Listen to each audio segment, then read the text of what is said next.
చేసేది ఉంది, చాలా పనులు ఉన్నాయి. ఈ రే పర్లేదా రేకు? ఏం పర్లేదు, ఏం కాదు. జేబులో డబ్బులు ఉంటే నాకు ఇవ్వు.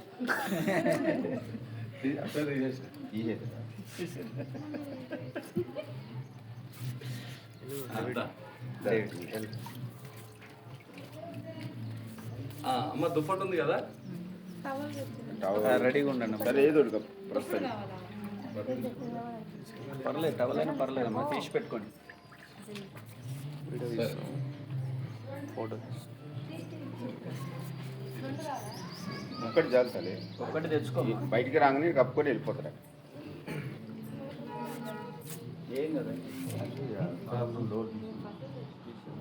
మంచిది. దేవునికి వందనాలు. చాలా సంతోషము. ఈ ఉదయకాల సమయంలో పునరుద్ధాన దినము యేసు ప్రభు వారు సమాధిలో నుండి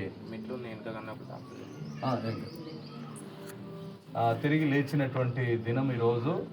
మామూలుగా కొత్త శుక్రవారం జరగాల్సినటువంటి కార్యక్రమము, కానీ మా కుటుంబంలో మా తల్లిదండ్రులు కొంచెం అస్వస్థతను బట్టి పోస్ట్పోన్ చేయడం జరిగింది. అయినప్పటికీ కూడా దేవుని మహాకృప ఈ ఉదయకాలం చక్కగా చర్చిలో ఆరాధన జరిగింది.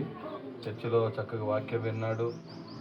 అలాగే ప్రతి ఆదివారం కూడా డేవిడ్ మంచి తీర్మానం తీసుకున్నాడు. మంచి ఉద్యోగం సంపాదించుకున్నాడు. సమాజంలో మంచి పేరుంది. తర్వాత అన్ని విషయాల్లో మంచి పేరుంది. అది గొప్ప విషయం అది. అలాగే దేవుని దగ్గర కూడా మంచి పేరుంది. బైబిల్ వాక్యం చెప్తుంది, డబ్బు సంపాదించడం కంటే మంచి పేరు సంపాదించడము లాభం అని చెప్పి బైబిల్ గ్రంథం కూడా చెప్తుంది. కనుక ఈ సమయంలో ఒక్క ఆత్మ రక్షించబడడం కూడా దేవునికి సంతోషాన్ని కలిగించే వార్త. కాబట్టి ఈరోజు 2-3 ముందుకు వచ్చారు, కానీ మళ్ళీ వాళ్ళు వెనక్కి వెళ్ళిపోయారు. ఆయన పర్వాలేదు. ఒక వ్యక్తి ఈరోజు ప్రభువులో ముందుకు సాగుతున్నాడు. డేవిడ్ బట్టి మీరు అందరూ కూడా ప్రార్థన చేయండి. చిన్న ప్రార్థన చేద్దాం. మహా పరిశుద్ధుడైన మా ప్రియ పరలోకపు తండ్రి, నీకు వందనాలు నాయన, స్తోత్రములు స్తుతులు చెల్లిస్తూ ఉన్నాం. ఇదిగో ఈ యొక్క ఉదయకాల సమయం డేవిడ్ని బట్టి మరొకసారి ప్రార్థిస్తూ ఉన్నాం నాయన. ఇప్పటి వరకు లోకంతో జీవించాడు. ఆ లోక జీవితానికి స్వస్తి పలికి మరి నీతో జీవించడానికి నిర్ణయం తీసుకొని నీ కుమారుడు మరి ఈరోజు తీర్మానం తీసుకున్నాడు. వందనాలు. ఈ బిడ్డ అంతము వరకు నమ్మకంగా నీలో సాగుటకు సహాయం చేయమని యేసు నామమున అడుగుతున్నాం తండ్రి, ఆమేన్. మంచిది. మరి సమయంలో డేవిడ్ని కొన్ని ప్రశ్నలు అడుగుదాం.